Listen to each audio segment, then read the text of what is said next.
I don't know my birthday. The date on my ID card, July 3rd, 1922, was invented by an Army enlistment officer.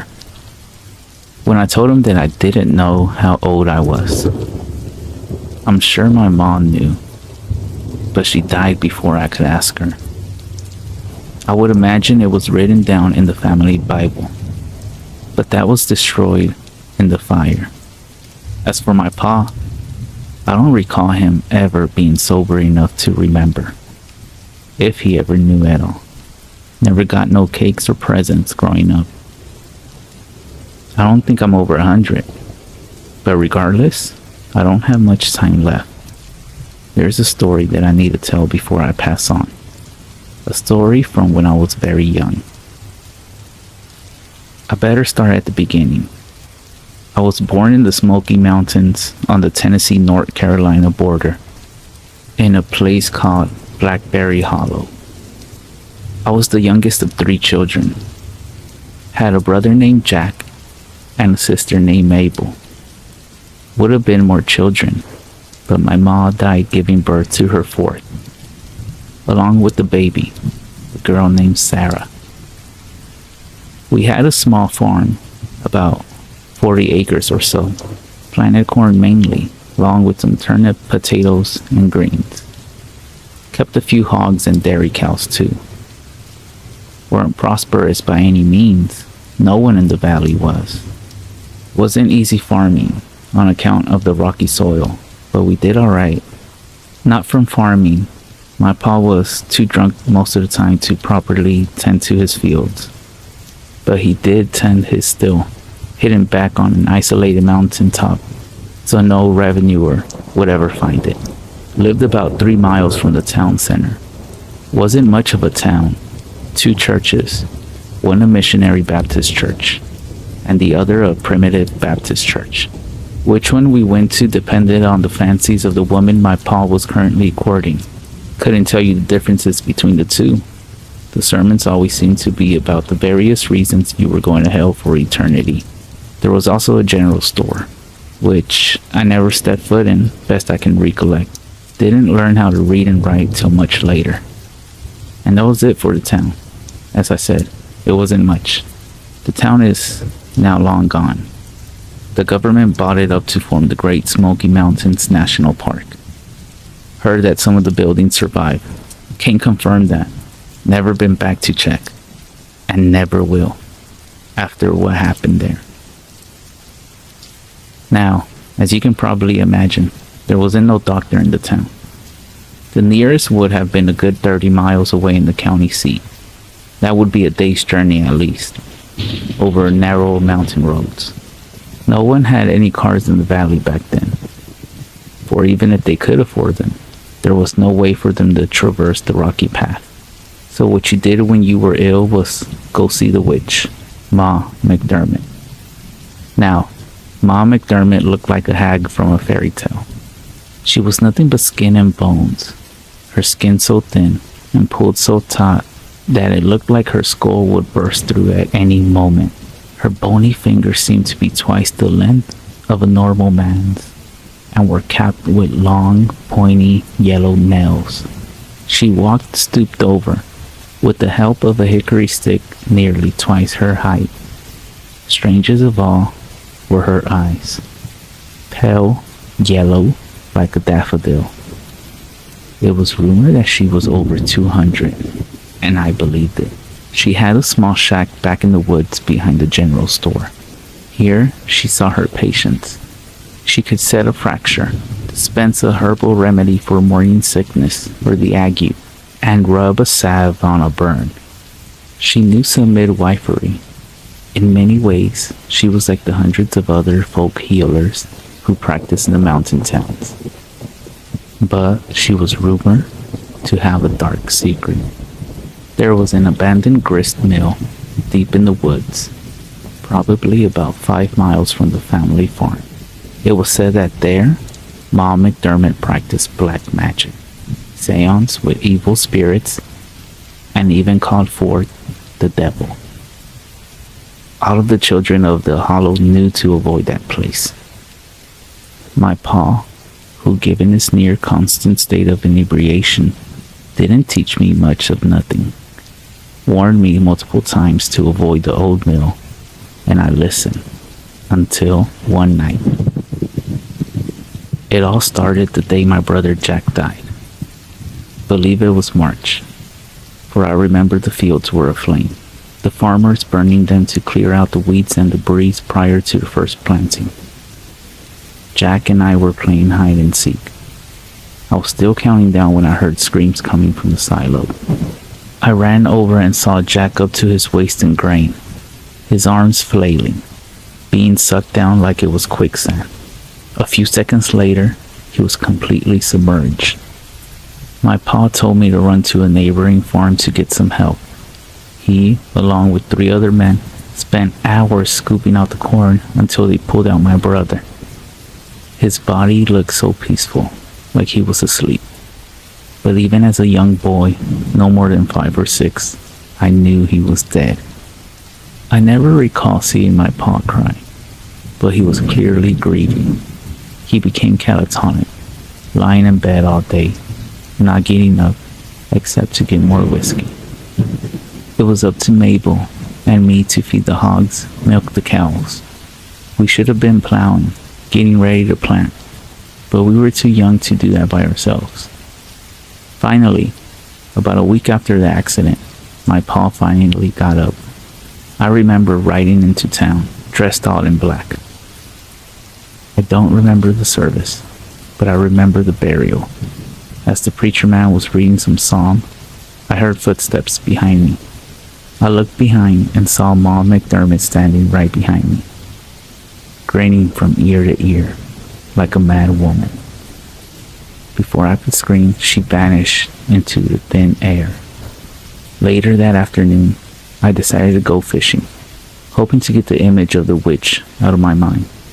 Just had a little bamboo pole, but I was determined to catch a nice big rainbow trout and bring it home for dinner, hoping that it would cheer Pa up.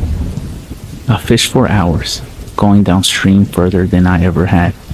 All I got was a few nibbles. I sat back empty-handed, taking what I thought was a shortcut through the woods. The darkness snuck upon me, and I soon realized I was hopelessly lost.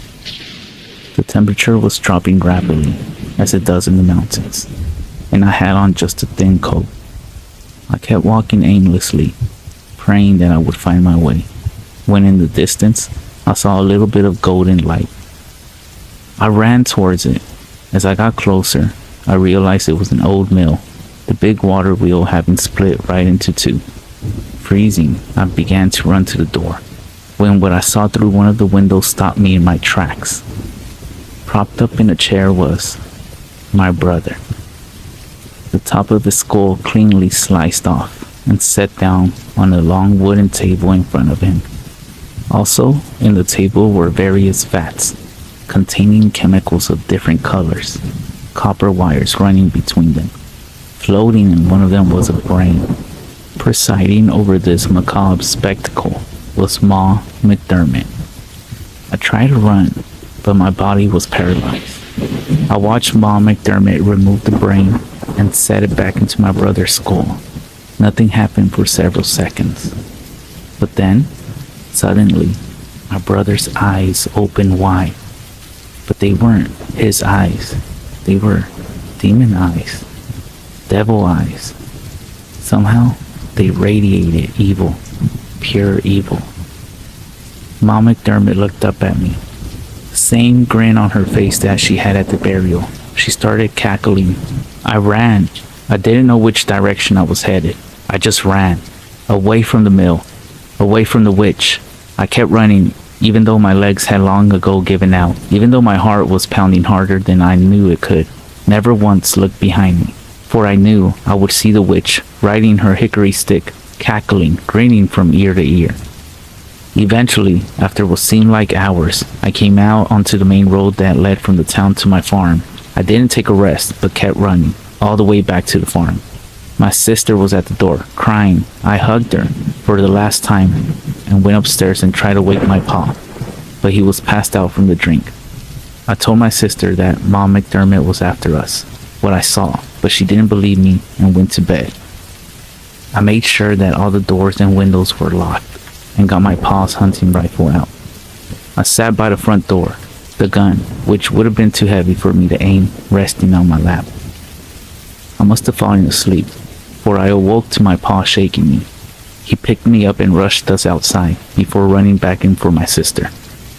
As I sat in the cold night air, I saw, from the light of the burning house, a figure walking stiffly towards the pines, moving like he was hewn from wood. In his right hand was a torch, still ablaze. Despite the distance, I knew who it was, my brother. A few seconds later, I saw my pa running outside, carrying the body of my sister. She was dead. My pa said it was a rival moonshiner who set his house alight, but I knew the truth. I never told him. If he lived longer, I might have, but he took his life a few weeks later. I watched him walk outside calmly one morning, carrying a rifle. I watched as he put it in his mouth and pulled the trigger.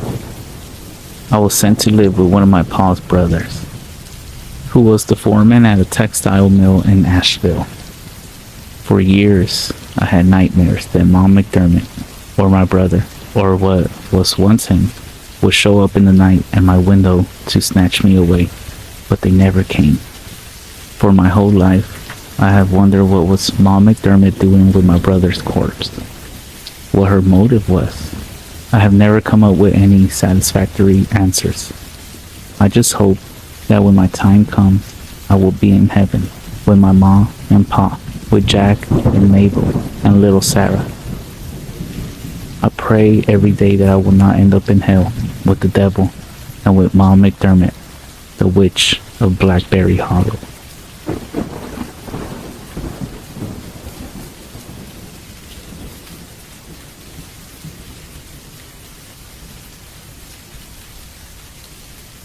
So I never had a Ouija board experience because I was always told to never play with them.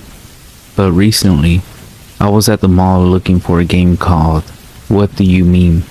As I was looking at the games, I noticed that there were Ouija boards right there with the rest of the games.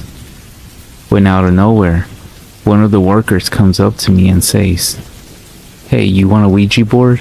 I'll give you 50% off." He seemed very adamant, like your typical salesperson, but something about him just didn't seem right. I don't even know where he came from. It seemed like he just popped up out of nowhere. But he was wearing a worker's uniform, so I assumed he worked there. I responded with, "No thanks, I'm not looking for a Ouija board." And then he just walks away to the back room. I thought it was weird though, because I was looking at the board games, and the Ouija boards were about 3-4 feet away from me. And to finish it off, the Ouija boards were like 30 plus, and I didn't see a 50% off sign anywhere.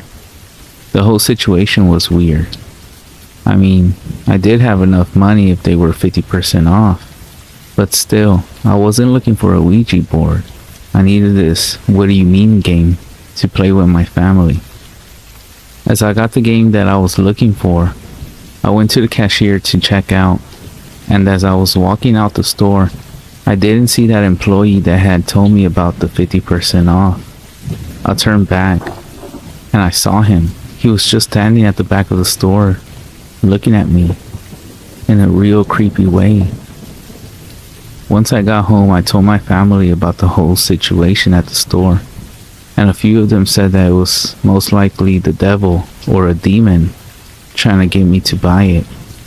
It's weird, I know, but I wanted to share the story with everyone to see what everyone thinks about this and what you would have done in this situation.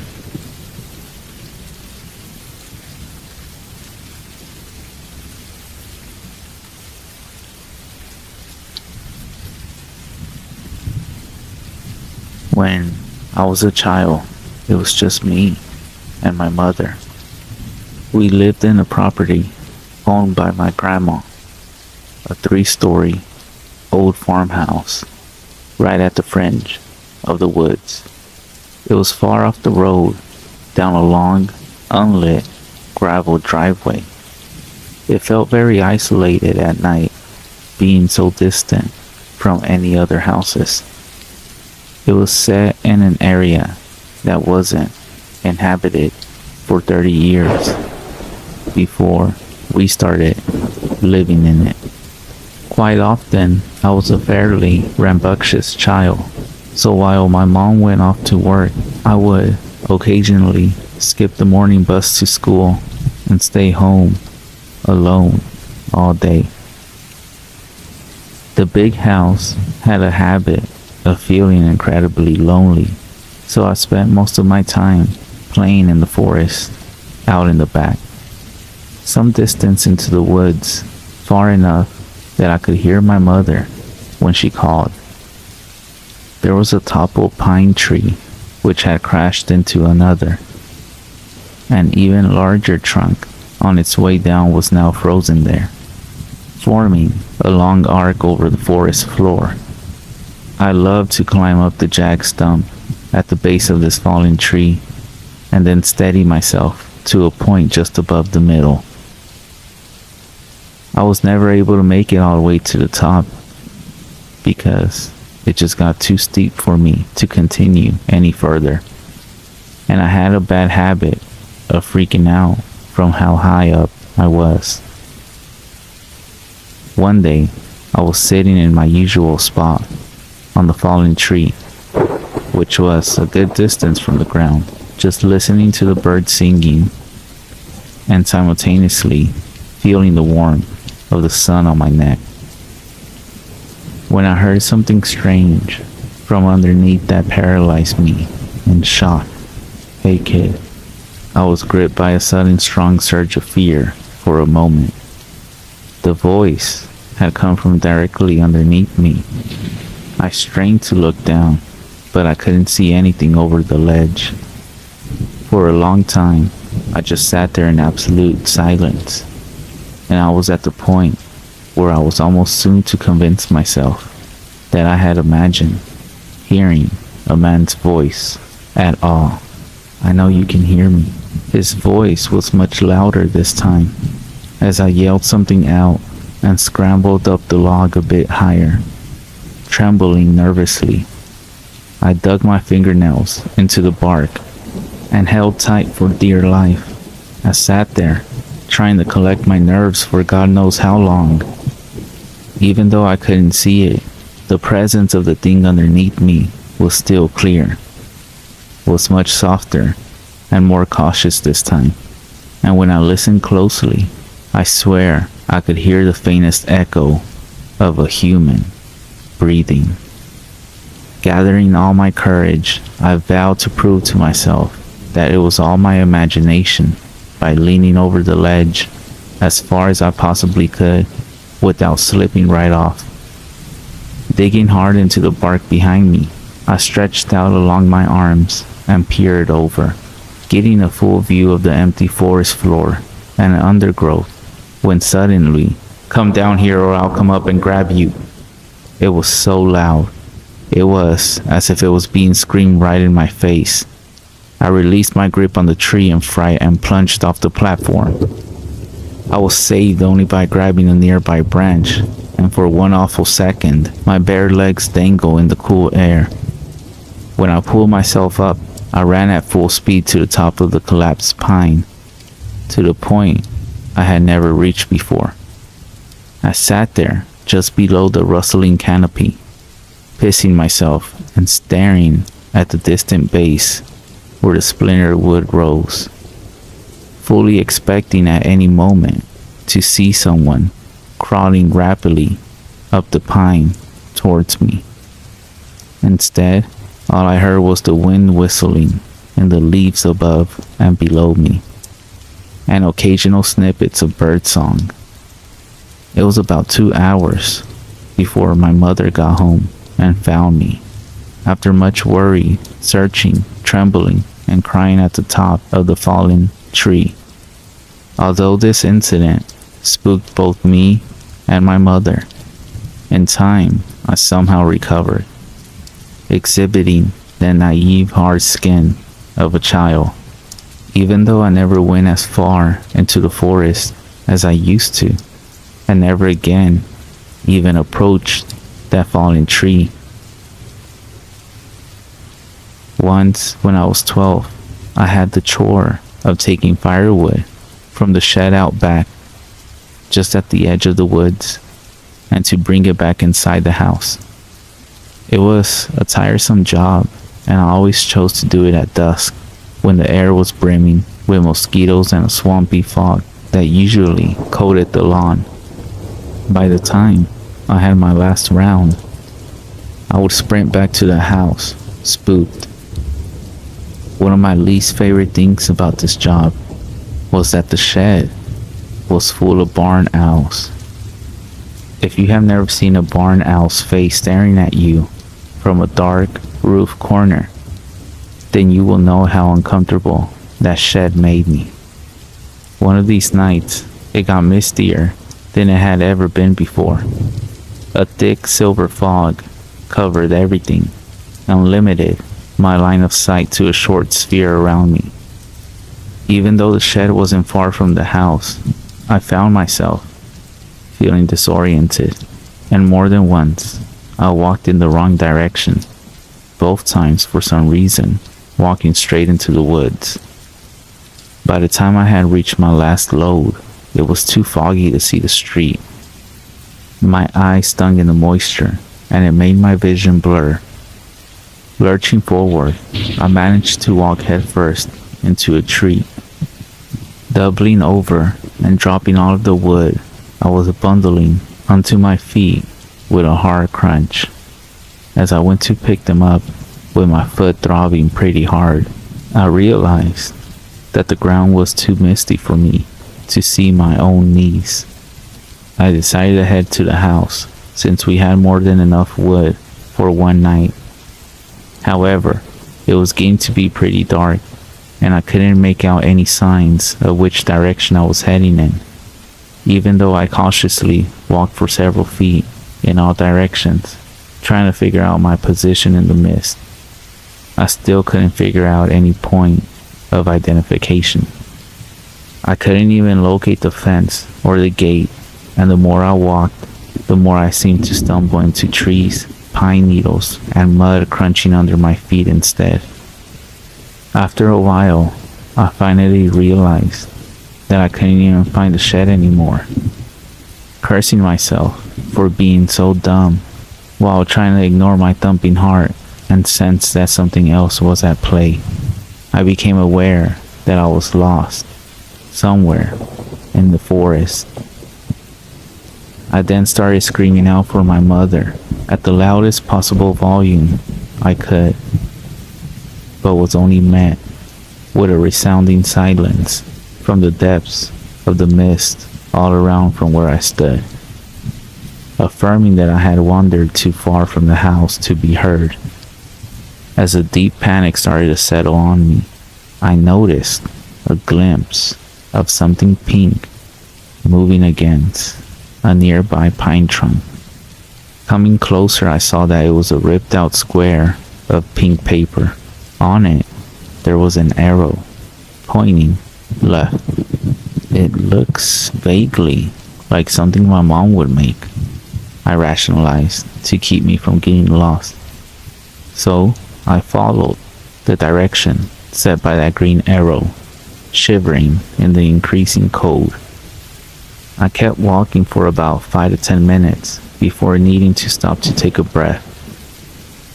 My heart was pounding so fast, it was beginning to hurt. As I was sitting down, however, I spied what appeared to be another note hanging on a nearby trunk. I noticed this one was embedded with a long nail.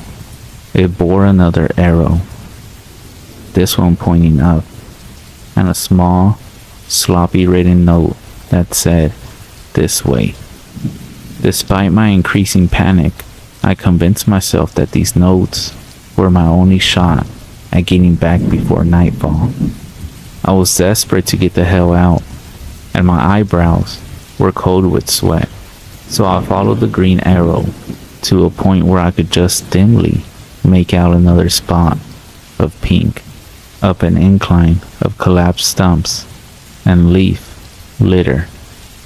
At this point, it was getting pretty dark, and I had to strain both my eyes just to see a few meters ahead of me, following the green arrows, feeling more and more lost of where I was.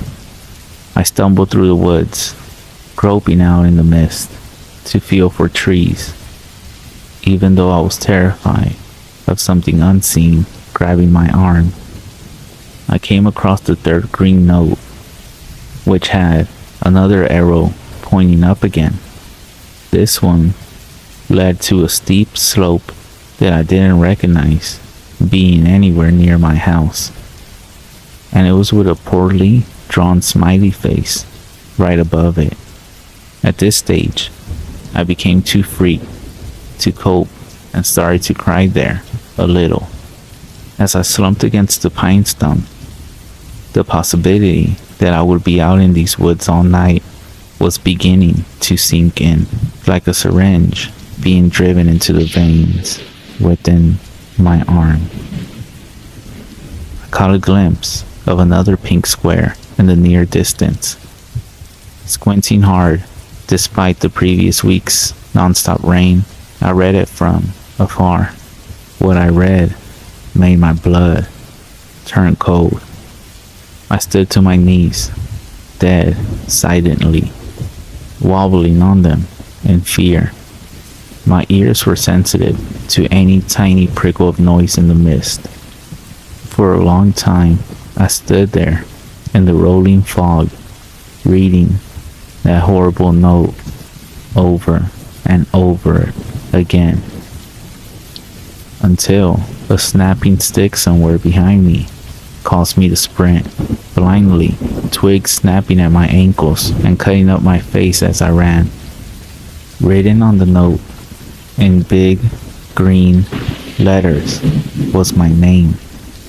It felt like I was running for hours. All the while, the rain and mist lapped at the back of my neck like the decaying breath of someone running right behind me. Somehow, I made it back to the house. All the lights were off, and I struggled to find the keys for a moment.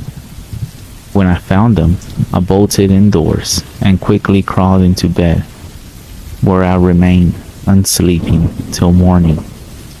My mom just thought I had come inside and gone to bed and hadn't thought to leave the lights on.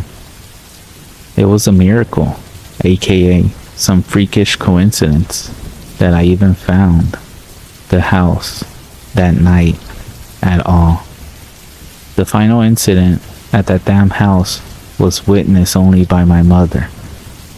Up until then, she had never experienced any of the strange things as I had, even though we mutually shared the same oppressive quality that the house's interior had on us and its placement in the woods. Although I was obviously never a popular kid, by living way out in the country in the opposite direction from everyone else at my school, I did make some tight friends in my first year of high school.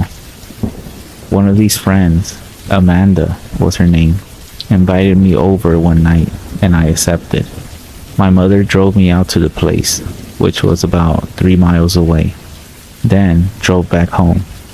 The night went well. We watched a horror movie, devoured some pizza, smoked a little pot. My mother went home alone, where she intended to get some writing done. She worked for a magazine at that point. It was about midnight when I received an off-putting text from Mom in all caps. "Is this a prank? I need to know immediately." Thinking it was some kind of joke, I texted back, "Calm yourself. Is what a prank?" She responded immediately, "Are you at the house?" Of course, I responded no. I didn't receive another message until around 3 a.m. when she told me to go to my grandma's in the morning and to not by any means dare go home. I remember those drops of rain the day I went to my grandmother's, and how terribly soaked I was when I finally got there. It was nearly 2 towns away. I had to fight the temptation to go home and drop off my bags, but Mom's disturbing messages from last night were enough of a warning not to do so. When I arrived, Mom and Grandma were having lunch. At first, my mother seemed to be in some sort of a composed state, but when I got a better look at her, I noticed that all of the color had drained from her face and she was slightly trembling. At one point, she even sent a small glass crashing to the floor after flinching at the cat brushing around her ankles. It wasn't until later that night, when my grandma was sound asleep, that she told me what happened. She even went further as to forbid me from telling old grandma, out of fear that it would horrify her superstitious soul too much. This was what happened the night when I was at Amanda's, and she described it in detail. My mother was sitting on the first story in the living room, where she sat on the couch by the fire, curtains open to the view of the sunset on the canopy, going over her latest draft. At first, it was so faint that she barely noticed it, but after a while, my mother became aware and vaguely irritated by tiny thumping noises near her head at the window. When she went over to investigate, she saw a fat brown moth of a kind we often get at that place, buzzing madly into the glass. Reasoning that this was the cause of the sound, she returned to her work, however, feeling rattled in some way. It was when the noises started to get sharper and louder that she paid more attention and saw that rocks were being thrown at the window from the total blackness of the forest edge.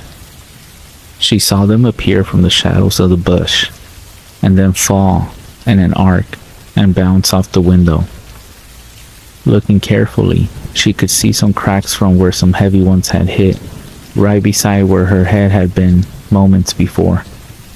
Captivated, she tried to peer into the darkness enough to make out where the rocks were being thrown from. Then, with a startled shock, she jumped back from the window as she saw me standing half behind a tree right near the window, grinning wide and staring at her. My one visible eye stretched wide open, showing all the white. She barely let out a scream, seeing her own daughter standing there, just staring and smiling. Not only did this figure not move or blink, it was standing by one of the nearest pines, far from where the rocks were shooting up out of the bush, as they continued to do so in a loud downpour. My face continued to press out at her, smiling, thinking this was all some kind of sick prank. My mother shouted my name at the top of her lungs. However, instead of responding, the mouth of this thing behind the tree just started moving, as if it were saying words silently, really, really fast. Suddenly, it turned its head to the side, and it seemed to be speaking with someone else behind the tree, my mom said, who couldn't be seen. But she could see a formless black shape hanging against the other side of the tree. The girl that looked like me kept staring at my mother and doing the silent, speed-talking thing, then turning and whispering to the thing next to her. Then she would turn back and start up again. Breaking the spell, she suddenly pointed straight at my mother and started laughing. My mother screamed and fled to my bedroom on the second story, where she shut herself in and sat at the far end of the bed as the rocks began to pitter-patter against the window downstairs. In my room, my mother said she did not feel safe.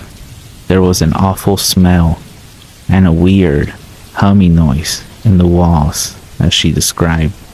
She tried to pray for a time before giving up and just listening to the rocks pelt the walls and windows. Somewhere in the kitchen, she caught the distinct sound of a window actually smashing and the weird, continuous humming. Listening more carefully, she could identify it as the softest hint of a mumbling voice. In absolute horror, she recognized the voice, and then, too afraid to look, she tilted her head up to the closet door, where an awful, white face could be seen staring right at her, with its mouth contorting and gaping in what sounded like Heidi sped up whispering. The closet door was only a meter from my mother. It then started to open slowly. My mother immediately bolted to the door, only to fumble with the lock as bigger and bigger rocks came crashing through the window, which burst apart in a spray of glass shards before finally getting out. Running out the house, completely keeping her eyes off the woods, getting into her vehicle and driving off. She said as she glanced back right at the end of the drive, and she saw two unmistakable human forms standing at my broken bedroom window, watching as her vehicle got further and further away from our house. This would be their final farewell, as my mother never stepped foot in that place again. As my mother told this story, she broke down into tears. I didn't doubt her, and I still don't. I truly believe that she experienced what she said she did. It was also quite clear that we were done living in that house for once and for all. I only went back once with my dad, who I rarely see now. He came from another state to help us move. Mom had already found a place in town and moved in. My dad and I just loaded up his truck with all that was left inside there. It was silent, sunny morning when we removed all the stuff and emptied the place. I wish I could say there was some closure, some final spooking to cap it all off, but there wasn't. It was just a relief to be out of there. There are, however, two things that I have to mention. When we checked the house for any signs of intruders, we found that several windows, including one in my bedroom and the kitchen, had been smashed and rocks were lying on the floor. 2. Dad went out into the trees for a bit to take a leak. When he came back, he asked me how long we had the swing set for. Needless to say, we never had a swing set, so I was fairly unsettled to discover that in the week since we had been gone, someone had assembled a rope swing set from one of the highest branches of the old pine over the ridge, against which was the fallen log I had stopped climbing many years ago. It was obviously new rope and a nicely polished, sanded down wooden set.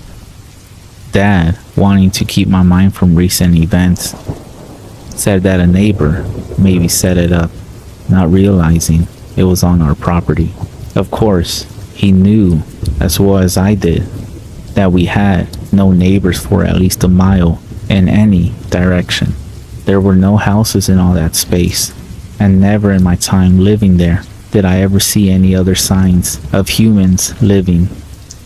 But I let it all go and was pleased enough just to say good riddance to that horrible place as we drove off for good. For the most part, I found it best to try and forget what happened at that place. Sometimes I just can't help but ponder it, even though it's been long enough now that I no longer feel scared talking about it, but for a long while I couldn't. My grandma just recently sold the house to a new family, that being a young couple and their little son shortly after we moved out. Despite my mother's desperate insistence that it be left empty, now she refuses to talk about what happened altogether. I'm less anxious about it, even though sometimes I can't help but let my imagination get the better of me. All I can do is think of that old house, the fallen down tree, the new family that moved in, and the swing out back, gently spinning in the breeze as that little boy toddles, obviously, towards it.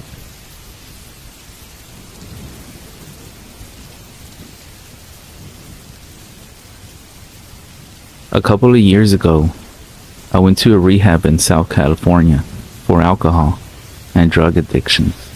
My family and friends were beginning to worry about me a lot, so if anything, I did it more for them than for me. I was there for almost 4 months. We all got pretty close. However, tragedy struck and my roommate decided to hit the needle again.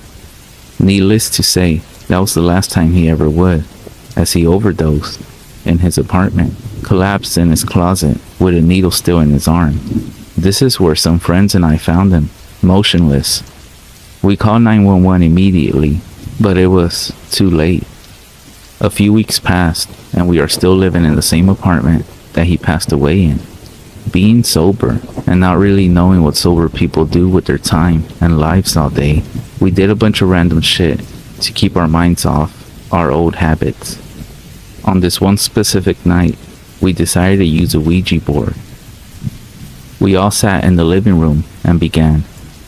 We said the prayer, put our hands on the planchette, and started asking routine questions and got nothing. We were about to quit when someone had the brilliant idea of going into our friend's room that passed away. Sitting in the room, we pulled everything out, redid the procedure, and asked for, let's call him Brad. We then asked, Brad, are you still with us? Surprisingly, the planchette went to yes. Both a little freaked out and a little excited, we continued. We then asked simple things like if he was okay, etc. Everything was fine until we asked Brad why he did it. The planchette then went to BADGNE. We thought about this for a while and asked, is Brad gone? The planchette then started moving like I've never seen it move before. Z-O-Z-O-Z-O. Over and over again. I had no clue what the fuck this was, but I turned to my friend, and his face was white. When the planchette finally came to a rest, I asked my friend what was wrong. We need to quit. We need to stop this right now. Being a huge tough guy, it was strange to see him so scared. Stop being a pussy, I jokingly said.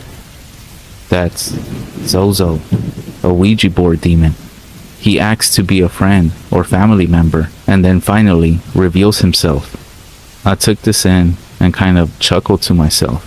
That friend took off and went back to his apartment while the two of us stayed, laughing at the demon and cussing him out. We finally asked what he wanted, and the planchette pointed right at me. Terrified, I asked, what do you want with me? It then started moving to the letters H-E-L-L. You want me in hell? It then moved towards yes. Are you going to kill me? The planchette stayed at yes. Getting a little freaked out, I asked, how are you gonna kill me? It then started moving towards F-I-R-E. And then out of nowhere, the planchette shot towards one of our candles, knocking it onto the floor, starting a small fire on the carpet. We quickly put it out, and as we were doing so, we looked back at the Ouija board, terrified. We picked up the planchette and walked back to the board and said goodbye. And then we went outside to burn that board that same night. I refused to sleep in that apartment after that night, and I ended up relapsing after going back home. So I beg you, don't ever play with a Ouija board.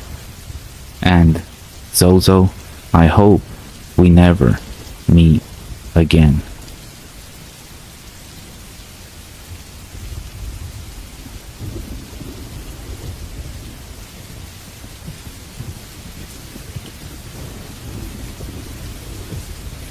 Someone, please. I don't know what to do. I try to tell my wife about this, but she's a science teacher, and thanks to my history of practical jokes, she thinks I'm just kidding. There's something stalking me. I don't know what it wants, but almost every night, since I started seeing it, it has terrorized me. It doesn't touch me. It doesn't do anything. It doesn't communicate in any sort of way. It just fills me with horror.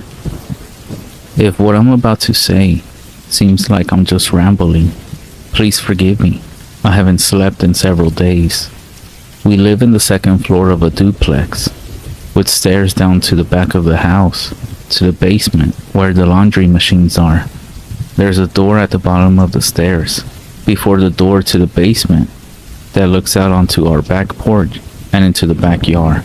6 days ago, I was going down to the basement to bring up some laundry, and I glanced out the door as I passed, and there was a dark figure standing at the far edge of our yard. Her back was to me, and she was just standing there. She was looking into the woods beyond our yard. She was dressed in nothing but a light gown.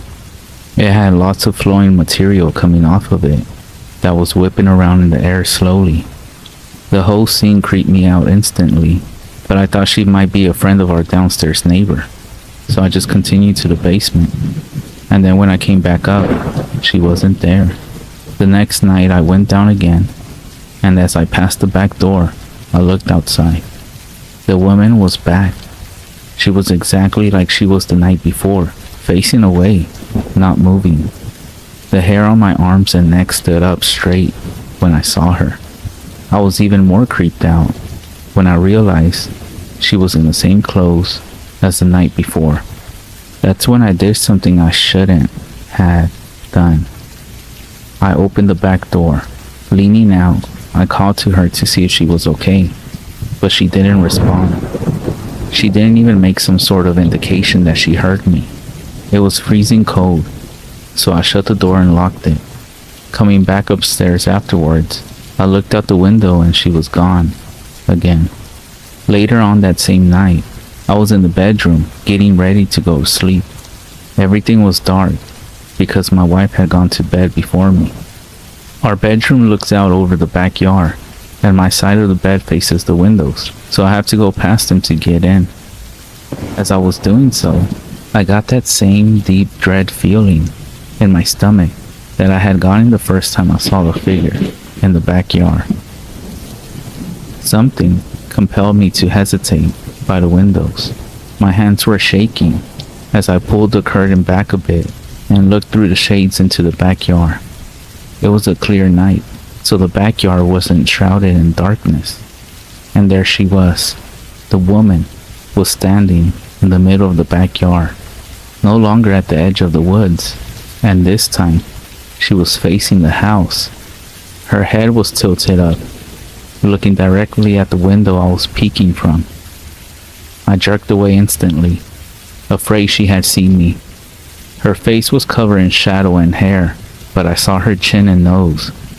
A sharp nose and a thin chin. Gray. Her skin looks gray, I think. Her hair is black and long. I was so scared I jumped into bed and covered myself with the covers. The next day, I played outside in the snow with my 4-year-old daughter. She wanted me to pull her on her sled in the backyard, but just the thought of going back there made me scared again. So I talked to her into digging holes in the snow, but in the front yard. When the night arrived, things went from bad to worse. Somehow, I had managed to forget about the woman. Then, in the middle of the night, my daughter starts crying. Our bedroom is just across the hall from hers. I thought she might need to use the bathroom or was just having a bad dream. So I went into her room to see if she was okay. She was uncovered, curled into a ball on her mattress. I pulled her covers over her, and that's when she whispered to me, "Daddy, there's someone in my closet." Instantly, I got goosebumps. I turned my head slowly towards the closet door at the end of her bed. Normally, the closet is shut, but now it was open. As I looked into the closet, there was a dark shadow. That's when I saw her. The woman was standing in my daughter's closet. Not even when it was clear that I saw her did she move or make a sound. She just stood there and looked at me through the cracked open door. My blood ran cold when I saw her. "Get up," I told my daughter. "Get in my arms, quickly, quickly." She scrambled up and hugged me tightly as I walked backwards out of the room, watching the closet the entire time. In my mind, I imagined her throwing the closet door open and running at us, arms outstretched. I just hugged my daughter and walked backward into my room. The woman never appeared in the doorway. I heard no movement from my daughter's room. I tucked her into my bed and stood there watching the doorway to her bedroom. I didn't go back in. I just stood there and watched and listened. When I finally got the courage to climb into bed, I didn't sleep. Sunday came and I told my wife everything. I told her about the first time I saw this woman. I told her about calling out to her and seeing her from the window. I told her that she appeared in our daughter's closet. She told me it wasn't funny, that it was my fault for our daughter's bad dreams, and that I shouldn't encourage her to be afraid of her closet. Sunday night, my daughter called me to her room again. "Call me a coward, whatever you want, but I couldn't go back into that room." I called out to her quietly to come get in our bed, but she cried and said she was scared. I wanted to go and get her, but I was scared too. I told her to pull her blankets up and cover herself. "Just cover yourself, honey, and you'll be okay." I prayed that it was true. I lay there, looking over the sleeping form of my wife and out into the hallway at the closed door of my daughter's room, and just kept praying. She kept crying a few minutes longer, but then she went quiet, and I hoped that she was asleep. Monday arrived. I put toys in front of the door to her closet. By that time, there was no doubt in my mind that this was some sort of ghost, but I still put things in front of the closet anyway, even though I knew a pile of toys couldn't stop a ghost. Monday night arrived, and my daughter didn't cry, but I didn't sleep. I lay there, looking at the ceiling, tense. Then around 2 a.m., I heard her bedroom door creak open, and I knew something was wrong. She must be scared, I thought. So I called to her like before. "Just come to me and you can sleep in our bed, sweetie." But she didn't come. So I peeked over to my wife, and the woman was standing there in the doorway to my daughter's room. Her arms hung at her sides. Her shoulders were slouched down. Her gown was dirty, like it hadn't been washed in years, and it was hanging off her like torn rags. I wasn't taking a single breath. I wasn't blinking. I just looked at her, and she looked at me, and I thought, this is it. I'm gonna die. But she didn't make a movement, never even made a sound. I whispered, "Please, go away. Leave me alone. Sorry." I couldn't look away. If I look away, she will get closer. I was sure of it. If I close my eyes, when I open them, I know she'll be standing over me, looking at me. At some point, she was gone. It's like I fell asleep with my eyes open, even though I don't remember her disappearing. Just that I was looking at the doorway, and she wasn't there anymore. Last night, I laid awake, waiting. I asked my wife to shut our bedroom door, because the nightlight in the hallway was keeping me awake. It was stupid. I don't know what I was thinking. Like clockwork, I heard my daughter's bedroom door creak open. I held my breath. Then I heard the boards in the hallway creaking, and I started shaking uncontrollably. I heard our bedroom door open, and I knew she was standing there. in the doorway, not moving, just looking at me. But I didn't look. I couldn't. I did what I had told my daughter to do and pulled the covers over my head. I'm a complete mess. A zombie at work. I don't even want to go home anymore. I think I'm starting to see the woman in other places. A glance while driving, and I think she's sitting in the passenger seat of the truck behind me, or standing in the street as I drive off. Just sitting here at my desk, someone passes by behind me, and I jump. I'm afraid that if I turn around, she'll be there, waiting for me to look at her. And what if I saw her face? But I don't want to see it. I don't even want to see her anymore. But I don't know what to do. The only hope I feel is that, for unrelated reasons, my wife has mentioned about moving, but our lease isn't up until May, and I don't know if I can hold out that long.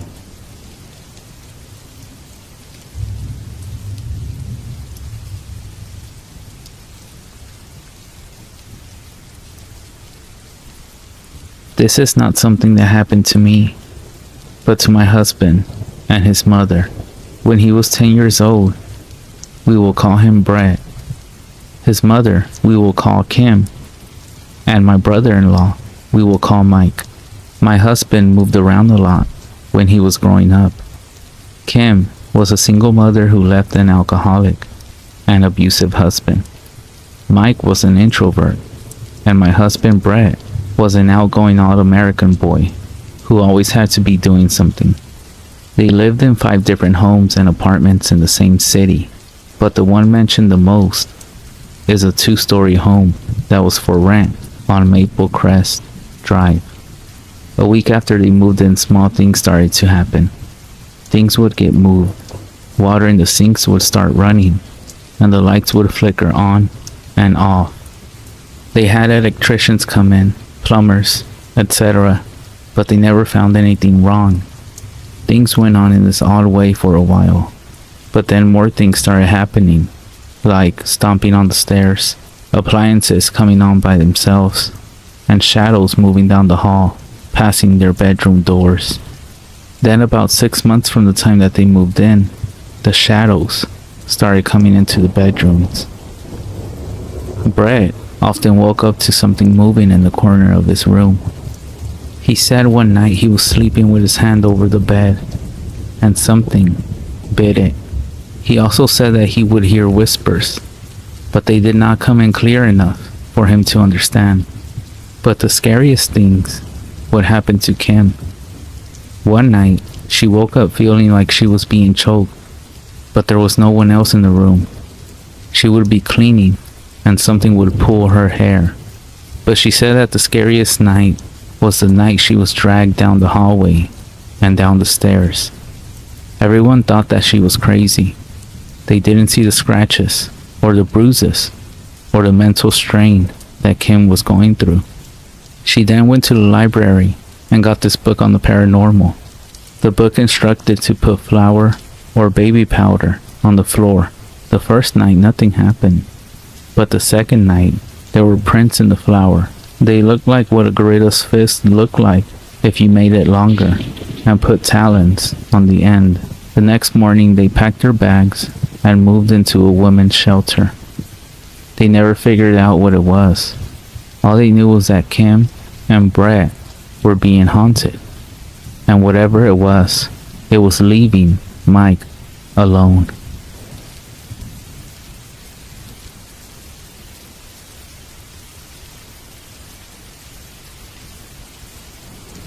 Sleep paralysis has always been a large part of my life.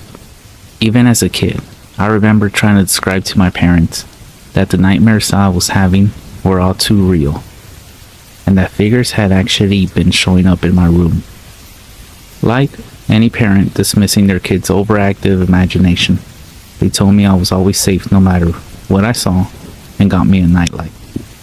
That, however, made the illusions I would see in my helpless, half-asleep state even worse, as I could make out more of their terrifying features. After some years of dealing with it, I began to realize I was dealing with one sleep paralysis demon that would take the form of anything my mind found terrifying on a given day. One characteristic that defined it was distorted details and concepts to make them just unfamiliar enough to be terrifying, as if it couldn't perfectly replicate its desired form. For example, if I watched the documentary about a serial killer before going to bed, we all done it. It would take the form of a human being with a knife, but with eyes larger than normal and long fingers to push these visions into the realm of the uncanny. It knew exactly what to do to make me wake with a start every morning. However, as I got older, it began to run out of ideas. The things I once found scary growing up no longer terrified me, and I had been exposed to horrible things in life that had left me with a sense of emptiness. I no longer felt the emotion, happiness, sadness, and particularly fear. This really pissed the demon off, as night after night it took on new and horrible forms to try to draw out that same terrified look in my eyes it had savored for years before. But I simply had no emotion to give. I was dead inside, and blocking out the demon was just a small benefit of a horrible situation. Eventually, I think it gave up. It would take the form of a tall, blurry humanoid figure, just standing in the corner of my room, once again, with eyes and limbs slightly longer and wider than that of a man. It would simply stand there during my sleep paralysis episodes until I woke up again. A more empathetic person might have almost felt bad. Life continued like this until I met Sarah. I accidentally took the coffee she ordered instead of mine at a cafe, and what should have been a brief, awkward interaction turned into a first date. She was everything I wasn't. Lively, bubbly, and positive wouldn't even begin to describe this woman. She brought the light and energy back to my life, and I began to experience the emotions that had been buried under the weight of my depression again. My demon took notice, and once again began attempts to draw out the more negative emotions. However, I now had a different kind of shield against it. I had never been happier with Sarah, and with that, I felt the courage to not be afraid of it anymore. That brought on its rage more so than I had ever seen before. It went all out, making me believe someone had broken into my apartment, or getting up directly in my face with the most hideous and disturbing forms you could imagine. Wow, I lay there paralyzed, but I didn't care. This was the first time in years I had felt truly happy, and nothing could get in the way of that. I would usually fall asleep before her, so I would often wake up to a text from her from the night before. One of those nights we finally talked about her staying over for the first time. We were both really excited, but also sort of nervous. We agreed for her to just spend one night at my place tomorrow night. I fell asleep that night, thinking about how amazing it would be to fall asleep and wake up next to Sarah. However, a few hours later, I woke up to a familiar feeling. Every limb so heavy that I was unable to move, slight tightness in my chest. Just another bout of sleep paralysis. I glanced up at whatever horrible vision my demon had prepared for me. Its slender and stretched frame stood at the end of my bed, motionless. Its disproportional eyes weren't set on me. They were on my phone. Although I couldn't move my head, I could tell Sarah was still texting me, from the faint glow of the screen turning on and off. A sudden chill ran down my spine as it slowly turned its head to me while developing a sinister grin that almost seemed to run off its face. The idea of that thing even recognizing what those texts meant made my blood run cold. That horrible vision ended, and I woke up the next morning with a start. Did it understand why I wasn't afraid of it anymore? The thought of Sarah becoming the target of its terror made me pause at the idea of her spending the night. However, I quickly brushed it off. I was quickly falling in love with this woman, and no imaginary sleep monster was going to get in the way of that. I had never slept better than the night she stayed over. Perfect blissful sleep. No sleep paralysis or horrible visions. Just pure peace. I should have known it was too good to be true. Sarah started texting me less. When we went on dates or I talked to her, she looked and sounded more tired than usual. She became less enthusiastic and outgoing, canceling plans because she was simply too tired to go. I thought it was something I had done. Maybe we moved too fast in having her stay over. Those thoughts alone began to throw me back into a depressive spiral. But there was no sleep paralysis to follow them. The demon seemed to be gone, completely absent. It was as if it had packed up and left my life for good. It didn't take me long to see where it had gone. Sarah completely broke off contact with me in the weeks following, and according to her sister, she fell into a deep depressive state. She talked about experiencing vivid nightmares when she fell asleep, with hallucinations seemingly tailored to exploit her every fear. When asked to describe some of them, a trend in each struck me. Exaggerated features, long stretched out limbs, large wide eyes. I had dumped my burden on her, and she was not equipped to handle it in the way I was. The news of Sarah taking her own life shattered me. She had apparently left a note, ranting about nightmares and visions of sleep paralysis demon haunting her dreams. After that, it returned to me. Only now, it had a new, favorite form to make every moment of sleep a waking nightmare.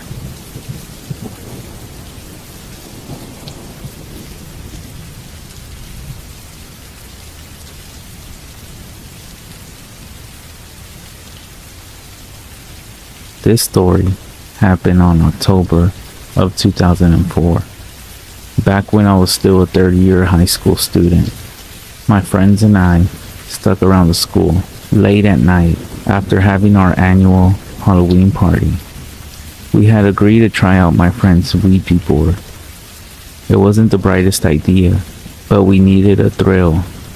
We found a nice spot under a huge tree and proceeded with our half-assed ritual. It was a total of 5 of us, 2 boys and 3 girls, and we were expecting some kind of paranormal contact. Rumors had it that our school was haunted, but we never really experienced anything firsthand, and it was Halloween when all the spirits came out to play, so we all wanted to get spooked. Also, we never seen a Ouija board firsthand before, so we were pretty excited. Our school was an old Spanish colonial house, built in the 1800s when the Spaniards still occupied the Philippines. We were in a section of the school that doesn't get used often, located beside a creepy old Jesuit house. People only go there when they needed to use the restroom, store equipment on one of the sheds, or make out with their boyfriend or girlfriends. We sat down in the middle of an open space, with only an exposed light nearby illuminating the surroundings. We were all having a laugh, scaring each other with what-if scenarios. It was your typical dumb kids doing dumb things. My friend who brought the Ouija board then placed it in the middle of our circle. If I remember correctly, it was the glow-in-the-dark one, which we found hilarious. But it gave us the chance to see what was in the dark. Not knowing what to do and going after what we seen in the movies, we all then began to place our index finger. We sat there looking at each other until one of us said, okay, what's next? We didn't know if there was a proper way to start the ritual. Plus, the board didn't come with instructions, so we decided to just throw in a question. Is anyone there? I called out into the darkness. If there are spirits living here, please talk to us. One of the girls joined in. We obviously had no idea what we were doing. Still, nothing. Not even the slightest bit of wind. One of my friends jerked the planchette, and the girl who brought the Ouija board screamed, breaking the silence. We all laughed at how ridiculous it was. After a bit of joking around, we decided to give it another chance. We all placed our index fingers on the planchette once more and asked, if there's anyone there, we would like to make contact. Don't break the circle, one of my friends jokingly said. Shut up, I whispered. We were just about ready to give up when the wind started to pick up. The stillness broke and the darkness around us seemed to move. Just a coincidence, we thought. Okay, but don't break the circle, I told everybody. Is anyone there? I was actually pretty excited. It was like a scene from a movie with dirt and leaves swirling around us. Guys, I'm scared, my friend sitting beside me said. My mom warned me about playing with forces we don't know. Did you die here? Were you killed during the war? Are you the headless priest? Do you know Jose Rizal? Are you a hottie? My friend giggled. At this point, we were all throwing random stupid questions, but nothing. This is bullshit. I don't want to do this anymore, my friend said. We were all thinking the same as well.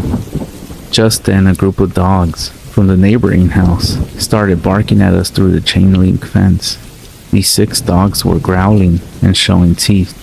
We all screamed and without finishing the ritual, ran right out of there. We didn't see each other until after Halloween break, and this is where the story gets creepy. One of the girls told us about an experience she had the night after playing with the Ouija board. She said she got home late after hanging out with her friends from the neighborhood when she realized she forgot the keys to her house. So she called her brother up, who was then still sharing a room with her, and what he said creeped her out. He told her that she was already home. He claimed to have seen her walk in a while ago, and that she looked really tired and saw her head straight to bed. Creepy, but no need to freak ourselves out, was what we thought at least.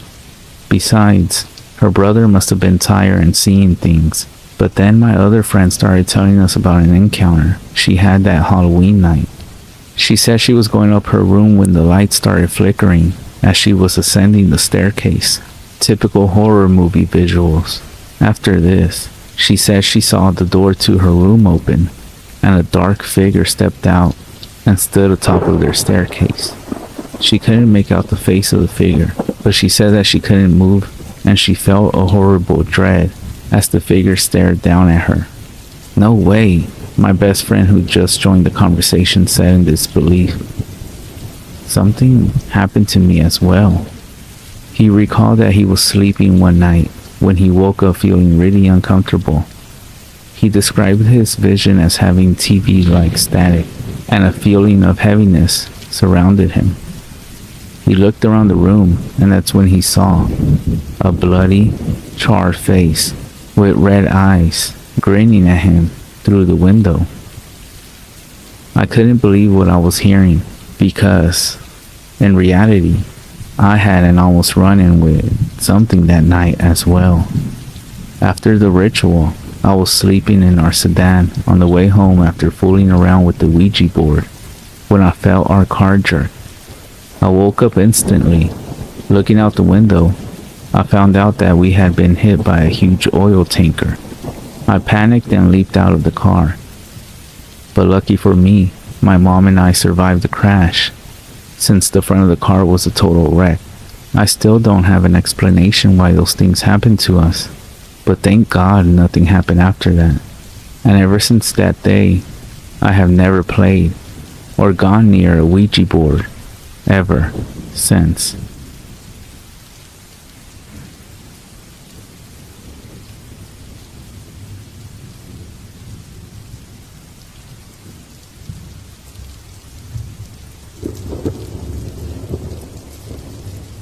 About 8 years ago, my dad did woodwork and refurbished an old 1800s wardrobe, and he decided it would look good in their bedroom, which it actually did. After about 2 nights of keeping it in the bedroom, my mom started to complain that it was eerie and she had a bad feeling about it. I remember her saying that about a week later, it started opening itself in the night and she could see a person in it, and that he talked to her. Of course, my dad didn't believe her and kept it in the room, and it just got worse. The house started smelling, and the air became damp in my parents' room, and they didn't know where it came from. So they decided to look for mold, but they couldn't find any, so they just went on cleaning and spraying stuff to make it smell nice. About 3 months later, the activities got worse. The whole house was affected by it, and the doors in the house would unlock themselves.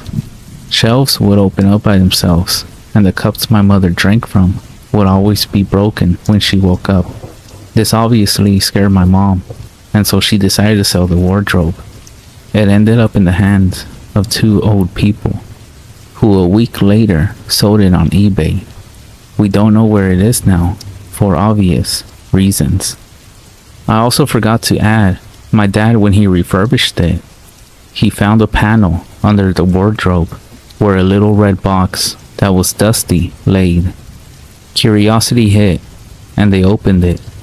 Inside was an old cufflink button, a letter, and a strand of hair that my mother thought was off a horse, because she kept horses, and when one had passed, she would keep a strand of the horse's hair. Obviously, they put it back in the box and tried to find out whose it was, but they had no luck in finding who the box belonged to, so they ended up putting it back where they found it, in the wardrobe. I also want to apologize if this story isn't typed out correctly. I'm not very good at writing, but I thought the story belonged here. And yes, before you all start asking, this isn't fiction.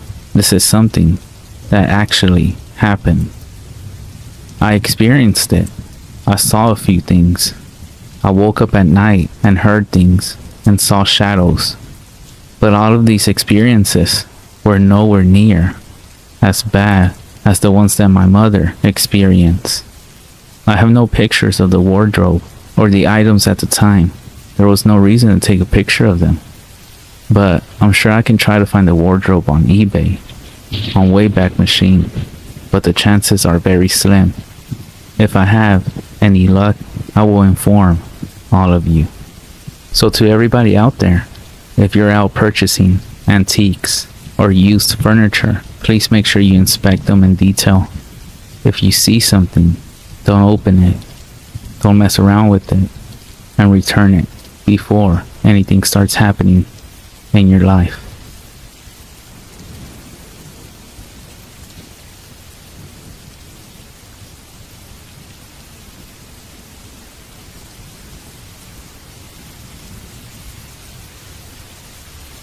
Most people, when they tell stories of Ouija boards, it's when something terrible happens, like a demon possessing a friend, or somehow a ghost begins to haunt someone's home.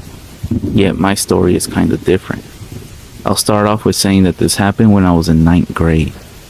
My friend had gotten a Ouija board for her birthday from her cousin, and my friends and I were dying to play. We told our friend, who I'll name Catherine for the sake of the story, to wait until we all got together to play the board. Our parents then drove us over to Catherine's house on a Friday after school, so we could hang out and spend the night. None of us told our parents about what we were planning to do, since all of us came from strict religious backgrounds. We ate dinner and we also got in our pool, then got out the rules for the board, and we set everything up. The door had been shut, the ceiling fan was turned on full speed to drown out our questions, and we were all excited about what we were about to experience. There were 4 of us there, including me, Catherine, Jackie, and Beth. We sat in a tight circle around the board, and we all nervously set our hands on the planchette. Beth greeted the spirit who owned the board once we touched it, and we all started giggling. None of us really believed in spirits, so we weren't too worried about the planchette, quote, moving, or something in the room breaking. The first question was asked by Jackie, who asked if there was anyone there. The planchette didn't move, and again my friends and I started laughing.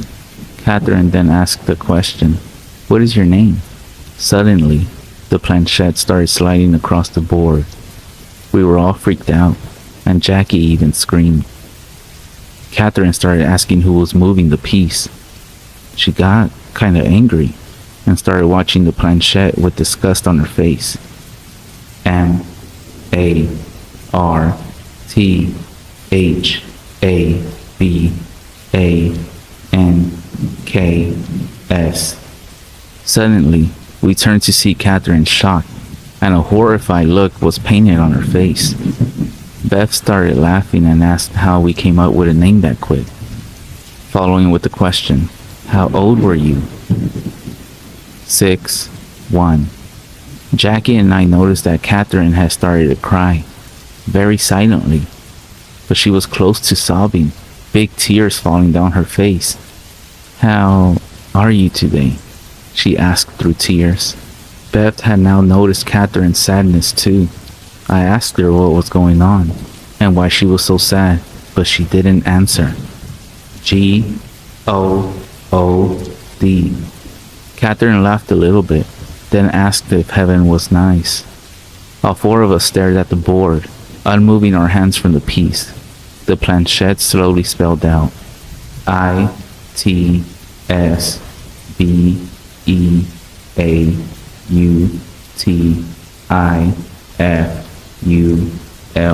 Catherine quickly said goodbye, without any of our consent, before removing her hands from the piece, pulling ours away with hers.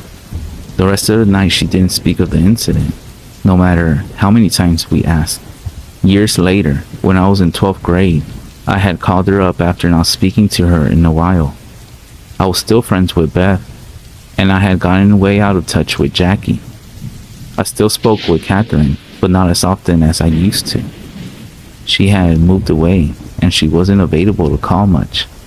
So I finally got her attention one day, and brought up the night where we played her Ouija board, and asked if she still had the board. She told me that she had asked her mom to sell it, since it was taking up space in their storage closet. Yet, Catherine sent another text that got me very curious. "Oh, wait, was that the day I got super upset?" I texted back to confirm her question, and asked her why she was so sad. I now know that Martha Banks was her grandmother, who got a stroke when she was 53, another when she was 57, and the last one when she was 61, which killed her in a couple of days. I know it's a very touchy subject, but Catherine has said that she was almost certain that it was her grandmother. One of the reasons being that a couple of days after all of us had come over, she walked out to the kitchen to get a snack and saw that a picture had fallen down in the living room.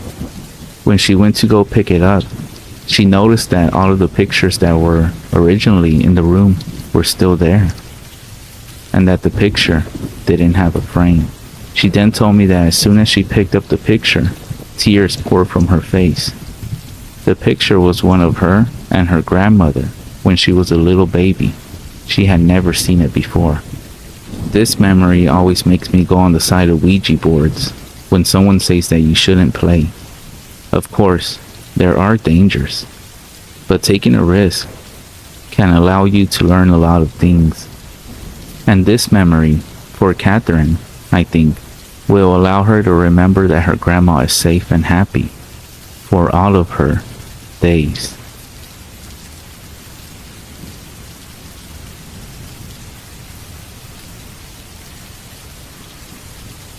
Growing up in San Antonio, I was always fascinated by the local urban legends and ghost stories. Even going as far as visiting a few of the haunted sites where some of the rumored specters live. If you ever lived in South Texas, you know about many of them yourself. Here, I will post any experience and any account of my friends and acquaintances that have experienced any of these legends. I started elementary school in 1980 at Westward Terrace in San Antonio, Texas. All throughout my school days, I heard many local legends. Now, the way I heard it, back in the 50s, a young woman had been in a fire. My wife says she heard the donkey lady had lost 2 children in that fire, and her husband is actually the one who started the fire. She was left horribly disfigured. It was said that when her face healed, all the skin had something of a droopy, baggy appearance. Her fingers had all fused together, leaving dark stumps or hooves. Disfigured and totally insane, she stayed mostly in the areas of Bexar County and brought terror among anyone who approached her. As children, when we could stay out late on summer nights, we would all describe what we thought she looked like. We were absolutely positive she waited in the darkness for us to separate so she could pounce on a lone victim, ripping and chewing. You get the idea. Most of the donkey lady stories have faded into memory, but one was a little harder to shake. One of my best friends told me about a cousin who was with his father and brother on a weekend outing. They were going to camp and do a little fishing in a county park. The group pulled up to a weed-infested area off a dirt road and began to make camp. The two boys had the task of unloading the pickup truck while the father found a suitable spot for the tent. While they were unloading the truck, one of the boys heard a rustling in the weeds just ahead of the truck. He told his brother, who in turn called out to their father to come back to the truck. The three of them watched the tall weeds beneath the oaks away from the road bend under the weight of what was apparently a large animal. Then they heard a strange, snorting sound and a high-pitched snarl. The father, not recognizing the sounds coming from this animal, decided they should find another spot to set up camp. The three of them quickly threw the tent, sleeping bags, and gear into the back of their truck.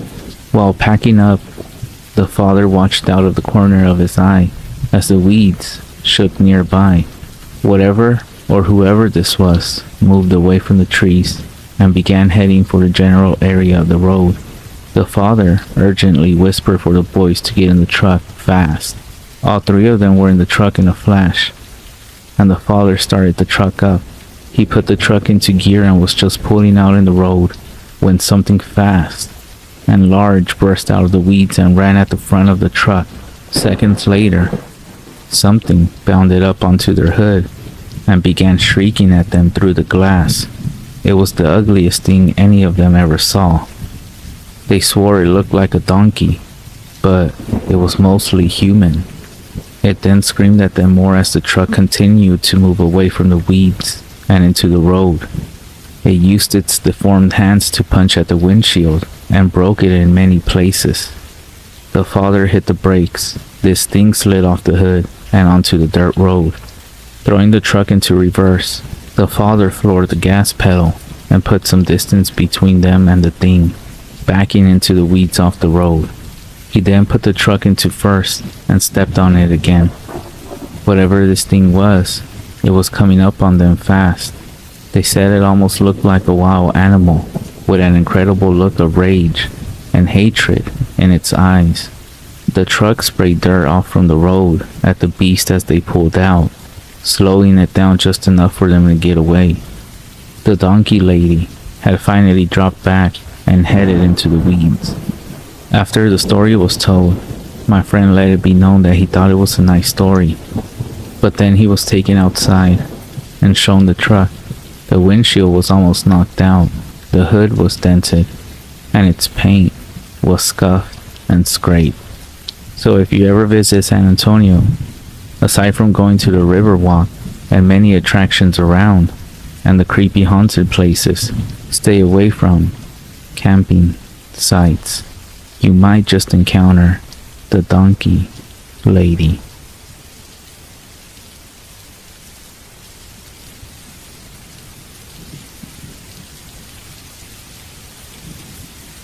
When a new steel bridge opened in 2001, the old Alton Bridge was retired, but the original truss bridge from 1884 remains just off Teasley Lane in the far southwest part of Denton, Texas. People say that when a local goat farmer by the name of Oscar Washburn was murdered on the bridge, he called upon the devil to save him, transform into a demonic satyr. He now guards the bridge, stalking those who cross at night without their headlights on.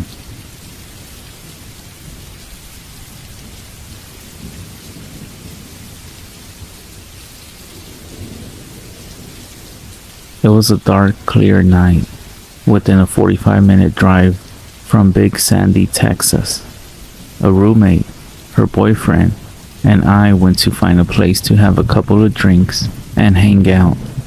We drove for a while and were headed back to Big Sandy when the boyfriend said he had to take a leak. So of course, we told him to pull off to the side of the road. Not much later, he saw a sign for a cemetery, but I can't remember the name, or else I would tell you all. It was a very wooded area, and the cemetery was gated. However, the gates were open. The cemetery was up an incline and couldn't be seen from the road. My roommate and I were completely creeped out and kept telling him to turn back. He made the excuse of it was too tight to turn back and he promised us it would be okay. So we kept going. About 3 to 5 minutes later, up the dirt road was a clearing with a few trees. In the moonlight and car lights, we could see a small mausoleum, gravestones, and more gravestones ahead of us in a very dark road. My roommate's boyfriend then jumped out to go take a leak behind a large man-sized headstone, and we were left in the car.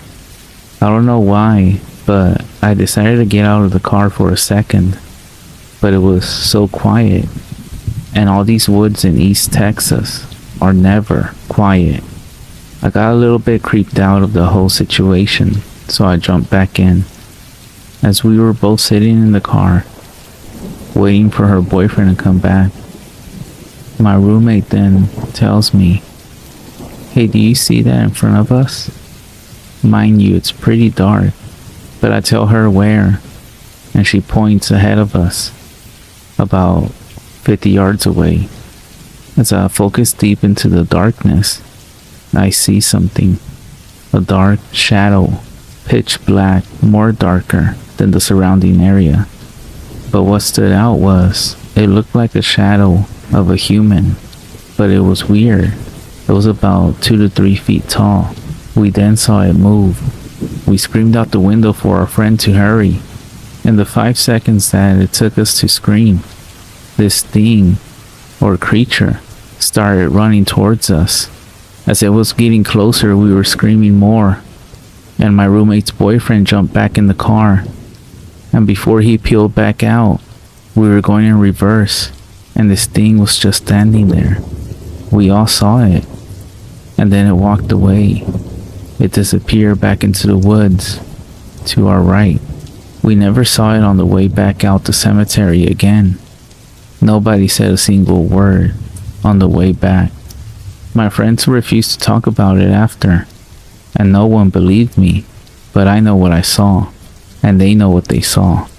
However, I do wish I could remember the name of the cemetery so that you all could go as well.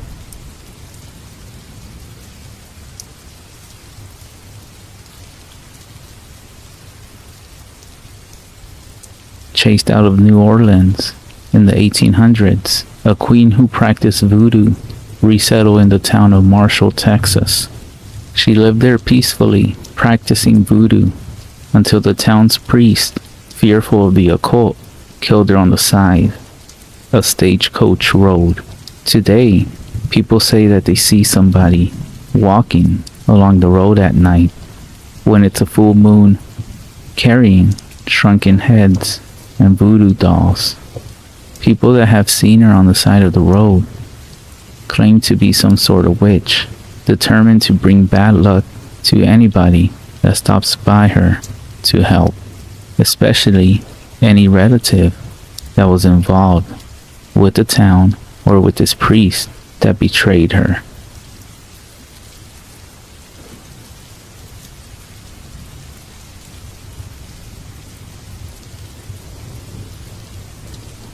This is 100% real. I'm from Abilene, Texas, just under 200 miles west of Dallas. I'm 25, and my older cousin I'm going to mention is 30. We have family in San Antonio that we visit every year in the summer. And when I say I mean my grandmother and her daughters, my mom being one of them, and the rest of her sisters, and all their kids, my dad, and my sister, my wife, and kid, etc. We have a pretty big family, so we make a vacation out of it. We enjoy the water parks and have barbecue and things of that sort. So basically, to not make this too long, some of us took off to San Antonio around lunchtime, one Friday, the weekend of our vacation.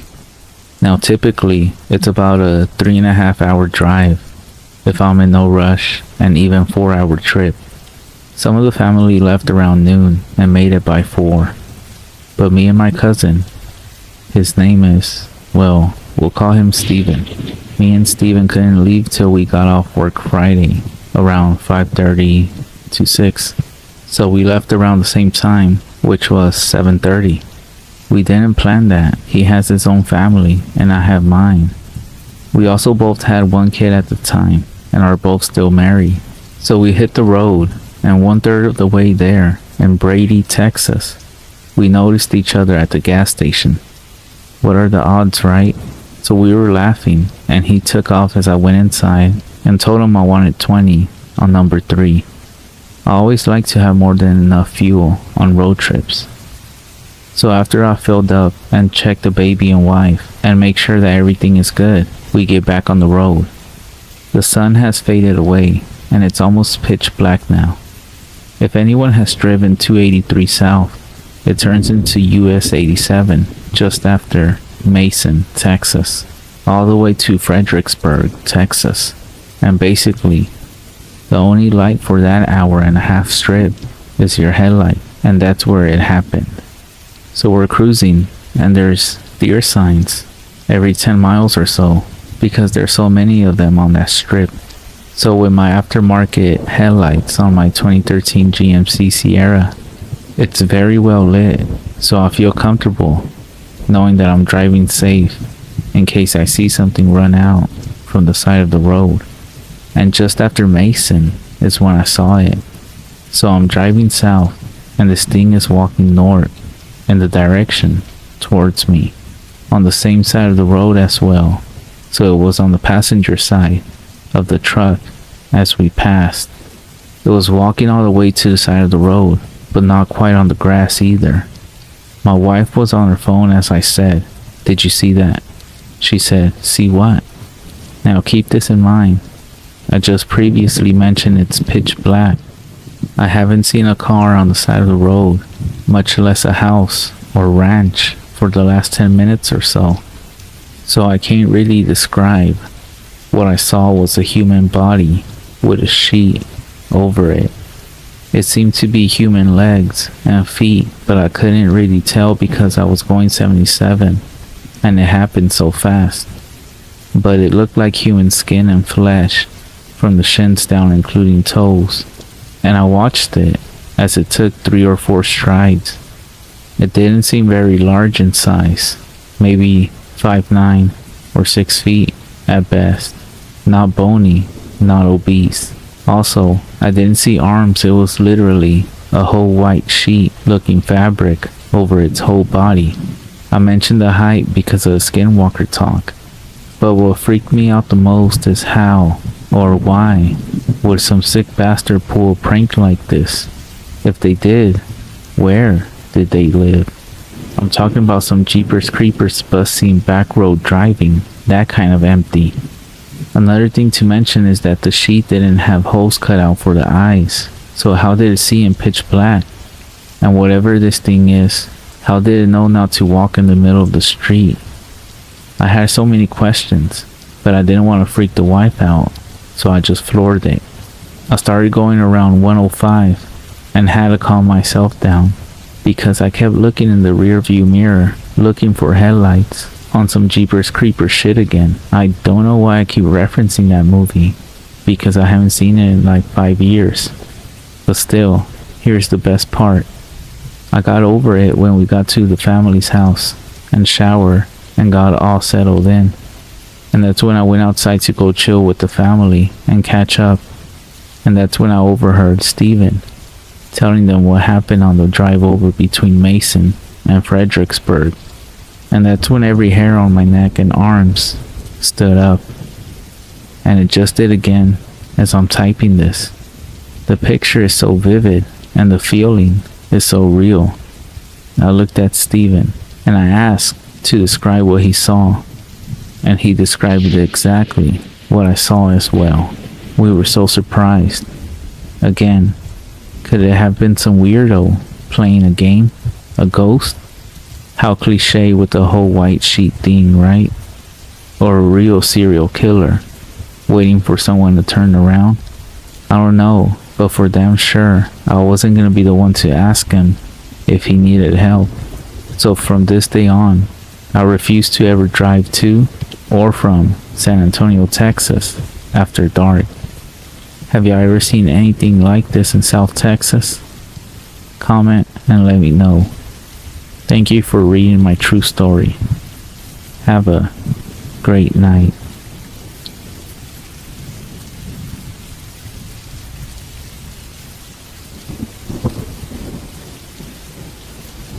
The train tracks at the intersection of Shane and Billamaine in South San Antonio are well known to locals for a gruesome legend. The story goes that a school bus full of children stopped on the train tracks. When the train rounded the bend and could not stop in time, all of the children were killed.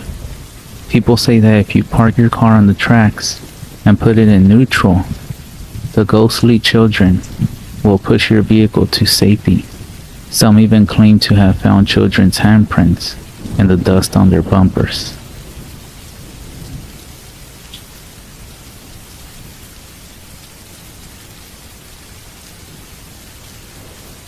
So I used to have tons of little paranormal experiences up until I turned 18. And then they just stopped. And nothing for nearly 20 years.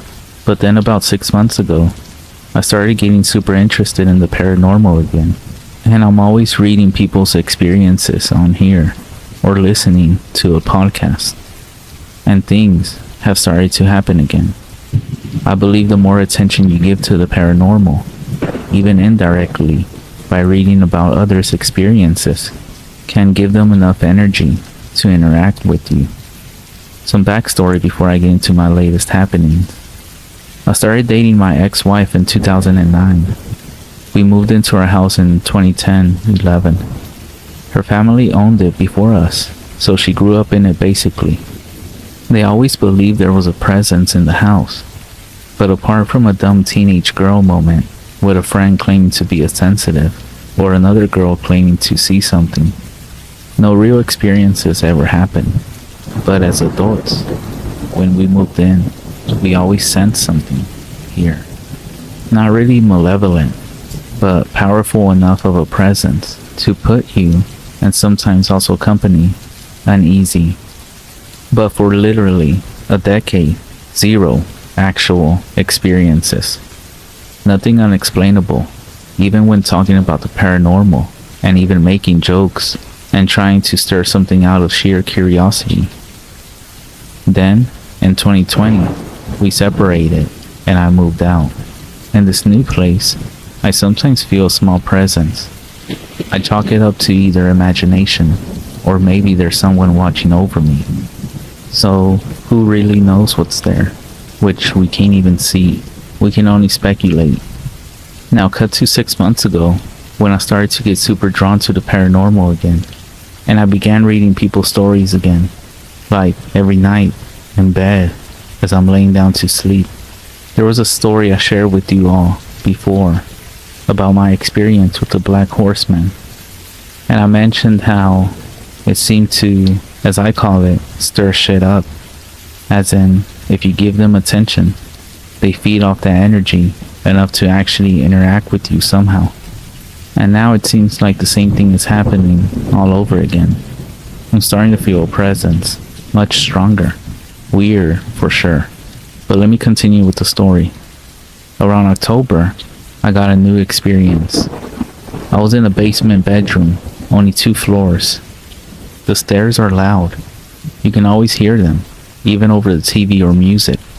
Even when you try to be sneaky, they're just so damn loud. On one morning, around 6:18, I remember exactly because my morning ritual is to wake up before any other roommate, get dressed, and relax on my couch playing on my phone until 6:30 when I walk out to leave for work. All before any of my roommates wake up for their routine. So I'm in my room sitting on my couch, looking at my phone waiting on time to leave. Dead silence in the entire house. Sitting on the couch in my room, facing my open bedroom door, I hear the loud creaky stairs as something slowly walks down to the basement. All 13 steps. I think this is kind of strange, as I watch the doorway into the hall. There's no reason for anyone upstairs to come down here. They have their own bathroom up there, and nobody gets up before me. But I think maybe it's a roommate coming to talk to me before I leave. I then wait about 1 or 2 minutes. No sounds. No lights turn on or off. And then I hear the same loud steps going back upstairs. Then, this is the weird part. If anyone is walking upstairs, I hear them. At all times, the floor is so loud and creaky. So if someone goes upstairs, you always hear what they walk to afterwards also. But this time, there's silence after the footsteps go up, which is impossible. I even tested it with a roommate later that day. Also, when I came home, I told each roommate if they were up during that time frame, but they weren't. I did everything in my power to explain it away, but there is zero logic to disprove it. I tried. Here's my next experience. Me and my ex-wife are still friends. She's still in our old house, and we're getting ready to sell it and move to another state. She's moving to a new state with a new boyfriend, and I will be moving to my home state. So we decided, since her roommates are moving out, and we have to work on the house to get ready to sell it, I figured I would move back in, since I would be there so often anyway, and we get along well enough. Immediately, the presence in the house is stronger than I had ever felt before. Every night, I'm still reading and listening to stories and to a podcast in bed. Getting very creeped out, dumb and brave, I continue anyway. One evening, I go with my ex-wife to help do some janitorial service at the church for a mutual friend who she helps out for some side cash. She's been doing so for months, and she asked if I wanted to come along this time because she hates going there alone, because she thinks it's haunted and gets spooked out. There is this specific room she hates and feels like there's always a presence in that room, and it makes her extremely uneasy. A friend was hanging out with us and decided to tag along with us. So the three of us get there, and she tells me to handle that room because I don't rattle easily. So she's in the bathrooms. The friend is just standing in the hall talking to us, and I'm in the hall running a cord, and I walk past the door to that specific room. I looked at our friend as he turns completely white and says as I walk past it, the door slowly opened, even though I had just asked the ex-wife to come unlock it for me so I could vacuum it, so I know for a fact it was just locked. Take that as you will, just a door coming unlatched or paranormal. But it felt unlikely, it just unlatched, as it is a heavy solid built door with a sturdy lock. They lock every door in the church for whatever reason. Anyway, I tried recording some audio in the room alone a couple of times hoping to catch something, but I have captured nothing so far. I'll keep trying whenever I get a chance. I also say whenever I leave, you are not allowed to follow us home or attach yourself to us, and you are not allowed to feed off our energy before we leave the church every time. Here's my third experience. On the first week of December, my ex-wife has gone out of town with her new boyfriend, leaving me alone in the house for a couple of months. A buddy of mine who is pretty sensitive to spirits and such is visiting, and we end up talking about the paranormal, and I bring up the strong presence here which has felt much stronger since being alone. He also mentions that he felt something watching us from the kitchen the whole time that evening, and nervously changed the subject. That night, I go to bed, read some stories here, get all spooked, and get sleepy, put my phone on the charger, turn off the lights, and lay down. I'm still very much awake after only about a minute or two since turning off the lights, when I feel something on the bed next to my foot. This feeling, it feels like someone took their open palm and just firmly patted the bed. I know I'm alone in this house. There's no way it was a person. So I calmly said, "Do not mess with me while I am in bed, and you are not allowed to feed off my energy. And please respect my home and my boundaries." I try not to freak out as I tuck the blanket under my body, as if it was a shield and would protect me. And I eventually went to sleep. After this third experience, and after that night, I don't read spookies every night anymore. All this shit needs to calm down until I'm at least not home alone. But here I am, typing this at midnight, when I should actually be going to sleep, and I should mention that I'm still home alone. So I guess we'll see if I have another one to report soon.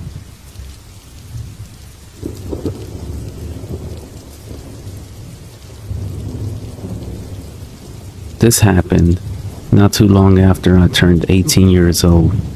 My girlfriend had also just turned 18 a few days ago.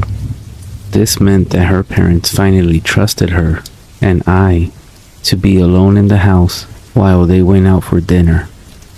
My girlfriend had always been a fan of scary movies and creepy things in general. She loved reading creepypastas and watching dark and gory films such as Hostel and Saw. On one night, I was sitting with her while she finished watching the last few minutes of The Human Centipede. We both had a few drinks and I was about to go to bed, but then she said that we should look for other scary movies. Despite my tiredness, I went ahead with her recommendation. A few minutes of searching on her laptop, the screen revealed all her favorite online film sites, and it showed that they had been taken down. That's when she suggested a chilling alternative. "Have you ever heard of the dark web?" she asked. I had actually heard whispers around school about it, but never took much interest. "Of course I have," I replied, trying to act brave. A smile of excitement appeared on her face. I could tell she was slightly drunk, and in that sort of "I don't care what happens" kind of mood. I decided to go to the kitchen to fetch her some water. When I came back, I noticed she had a site open called Sensor View. This site showed the pictures of movie posters I had never seen before. I correctly assumed it was a site that sold banned horror films from other countries. All of them looked pretty unoriginal, nothing I hadn't seen before, except for one that caught my attention. The one my girlfriend was hovering over the mouse clicker. It was over a movie that was called The Visiting.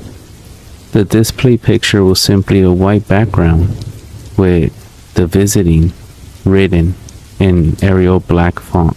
We were both fascinated as to what it was, so I took my iPhone and searched for the plot of the film, but I didn't find anything, just a few stupid YouTube videos.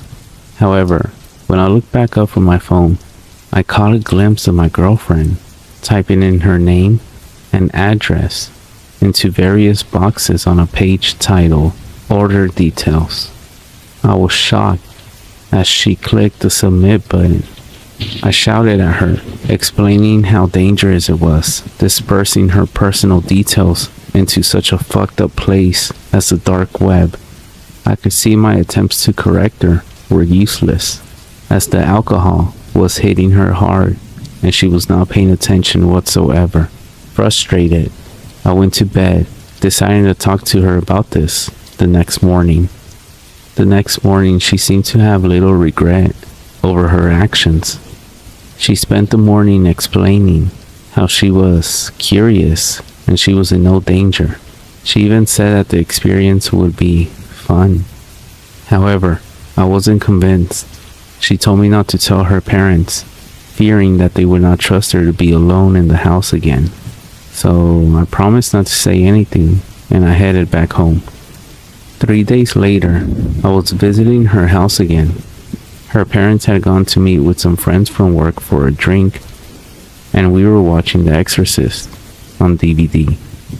While the movie was playing, my girlfriend began joking about how horrified I looked a few days ago when we were discussing the dark web.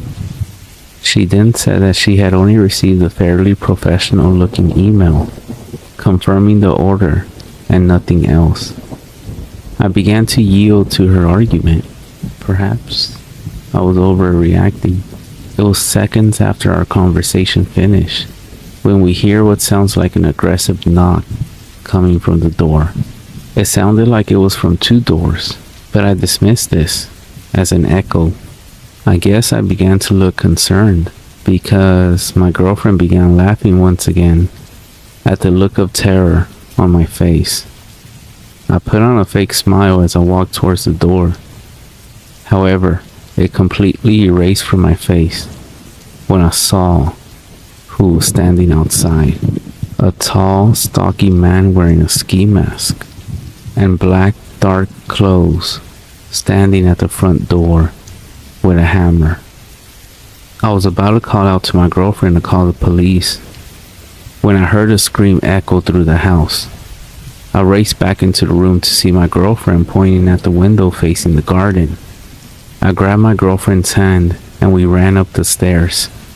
We hid in the master bedroom as I was calling the police on my mobile phone, and they advised they would be there as soon as possible.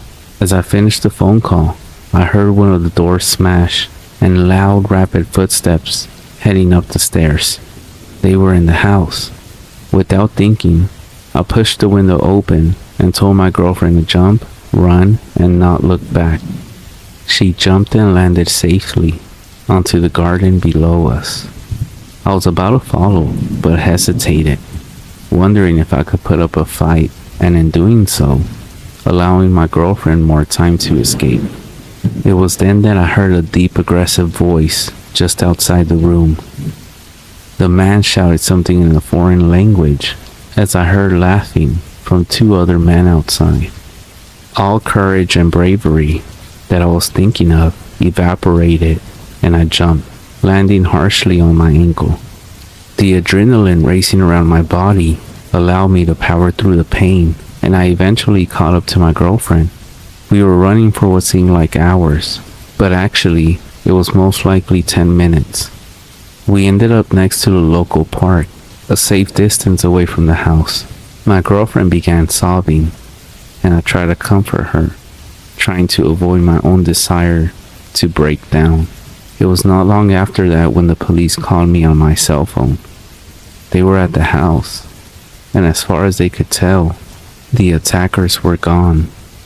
After taking a few minutes to compose ourselves, my girlfriend and I made our way back. There were 3 officers at the house. One was examining each room for any damage or evidence left by the men. One was comforting my girlfriend, while the other was asking me questions. With everything that just happened, I was shocked, and my memory was clouded. I was only able to tell them a few details about their clothing, and the fact that they spoke in what seemed like a European language. My girlfriend then handed over her phone and computer for the police to investigate. They advised us to tell the homeowners of the situation, lock up, and that everyone spend the rest of the evening with friends or a relative. So we both spent the night at my parents' house, while my girlfriend's parents stayed with friends. I remember my girlfriend crying over the phone while telling them about the situation, and so her parents became furious. A few days later, the police visited my girlfriend, and it was by luck that I was at her house that afternoon. They said that their investigations had led them to some disturbing finding. It turned out that the visiting was a nickname that locals in a small Polish town gave to a number of brutal murders that occurred in the 90s in the local area. These murders were committed by an unknown gang and were initially dismissed as home invasions gone wrong. All the victims were found dead in their homes, even though nothing of value was taken from the house. It was only about 2 years after the killings began that a family survived an attack by the gang. The husband was able to give the Polish police a few details of the attackers, but all that he revealed was that they were all wearing a ski mask, had blunt objects, and one had a video camera. However, the crucial evidence was that one of the attackers had dropped a backpack containing one blank videotape and 3 other tapes with content on them. The 3 tapes showed the horrific murders of the other victims of the attackers. The police came to a shocking conclusion that these men were creating snuff films to be sold to whatsoever sickos paid enough for them. A nationwide manhunt began, but after years of investigations, nothing was found. I remember feeling incredibly cold as the police told me their findings. They went on to tell me that the men most likely fled Poland during the police search, and that they could possibly have entered the UK as workers when Poland joined the European Union. The only thing they know for certain was that these men were operating once again. This was the first time in decades after their last murder, and that they were now using the dark web as a way of deciding on their next victims. The police told my girlfriend's family to move in with a relative while the investigation was ongoing. It was not long after that when my girlfriend broke up with me by her parents' wishes. I assumed her parents suspected me of forcing her into using the dark web, but my girlfriend later discovered that various documents containing information about her had been taken from the house. I'm not allowed to see her anymore, even though our parents still speak. From what they have told me though, is that her mental state has become incredibly fragile. It broke my heart to hear about this. I can safely say that the police will most likely never find the attackers using the information I gave. This means that they will most likely strike again. I can only hope that next time they do, it will lead to those bastards ending up behind bars and not the creation of another tape to add to their collection. So please be safe and avoid the dark web.